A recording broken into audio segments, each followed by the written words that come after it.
Good evening. I'm Brian Reagan, and this is Hi, Kelly. And we are coming to you with Twilight Talks, and tonight we are in Hebrews 11. And Tyler, if you read verses 6 and 7. But without faith it is impossible to please him, for he who comes to God must believe that he is, and that he is a rewarder of those who diligently seek him. By faith Noah, being divinely warned of things not yet seen, moved with godly fear, prepared an ark for the saving of his household, by which he condemned the world and became heir of the righteousness which is according to faith. All right. So, Noah was pleasing to God. When you go back to Genesis 6, 7, 8, and 9, you'll find a couple times where God will say in one way or another that Noah found favor in the eyes of God. Noah was righteous in his generation. It's always important to keep that he was righteous in his generation. His father and his grandfather were also righteous from everything we understand. But in his generation, he was the only one righteous on the planet. And, and one of the other things with Noah that we see the hand of God, everybody else had their kids between 60 and 90 years old when people were living so long. God doesn't allow Noah to have kids until he's 500.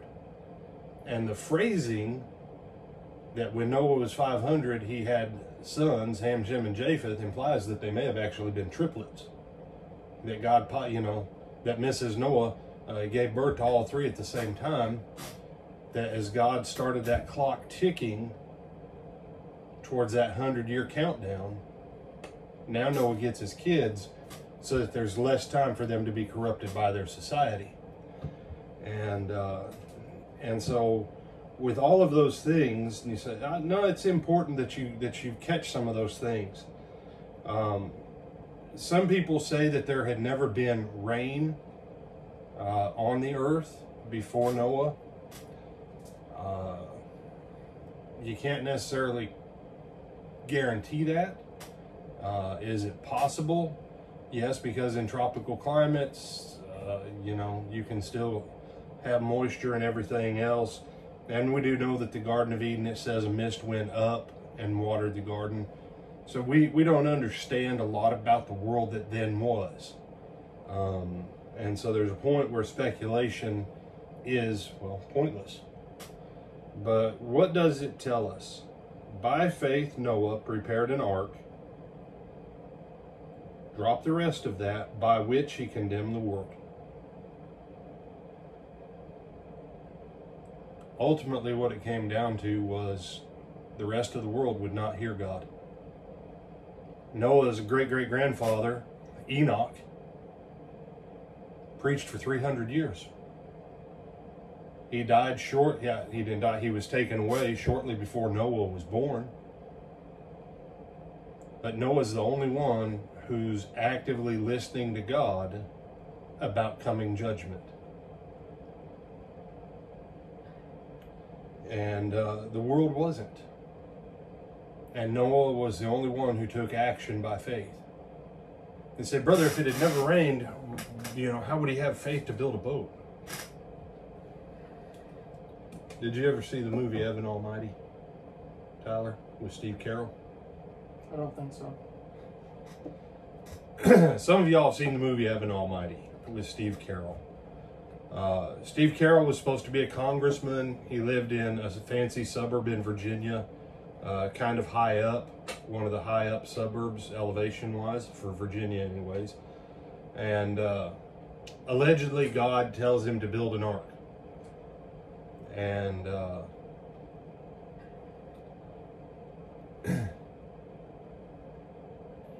and you say, well, what's the correlation, Brian? In the movie, they make the point that everybody thinks he's nuts. Because for what he's building an ark, nothing like that in anyone's living memory had ever happened in that region. Well, with Noah, a flood big enough to float a barge the size of a football field, no one had any living concept of that. And so he trusts when God says, I'm going to destroy the world. Here's how you're going to be saved. You remember, Tyler, do you remember what kind of wood it was supposed to be? Gopher wood, wasn't it? Gopher wood. I love how the modern translations have just decided that it was acacia, the modern translators. Here's what we know about the wood. We have no idea what that Hebrew word actually means. You say, well, what's gopher wood? We got no idea. But apparently it was really good for making ships. And how was he supposed to seal it? Do you remember, Tyler? Oh, not off the top of my head. You will pitch it with pitch within and without.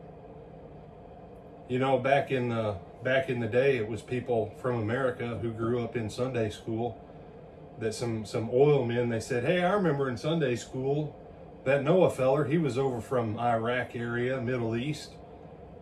And God said, pitch it with pitch within and without. That sounds like oil tar kind of stuff. And that was what prompted the American oil men to go to the Middle East and try and tap for oil. You say, wait a second, brother, you mean that was there before? Yeah. Dinosaur deposits is not why we have oil and coal. That's a lie.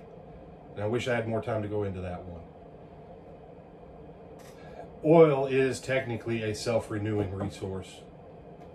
Just FYI. And coal only takes about 50 to 70 years to actually form and be usable in nature. It doesn't take 500 million years. But here's Noah with pitch, some kind of oil tar, probably very thick crude oil, was probably close to what it was,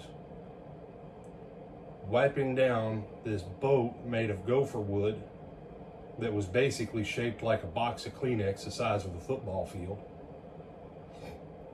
with an entrance door and one window on the third deck.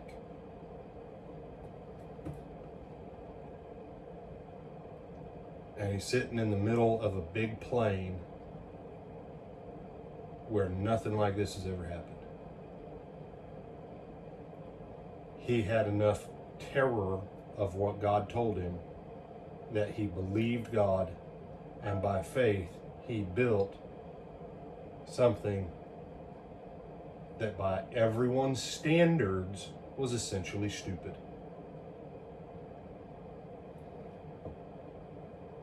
And that's the point where faith comes down to.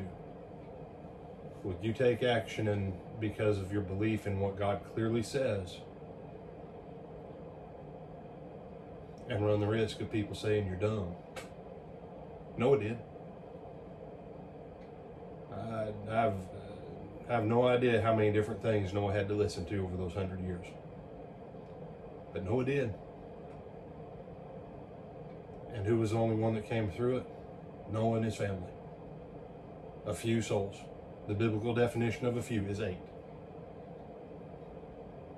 You have some other thoughts on Noah and the ark and all that, my brother? No, sir. All right. I'll leave you with that thought for the night. You said, no, we'll probably be back in this section Thursday and Friday. Lord willing, we'll see you in the morning for a morning meditation. Until then, have a good evening.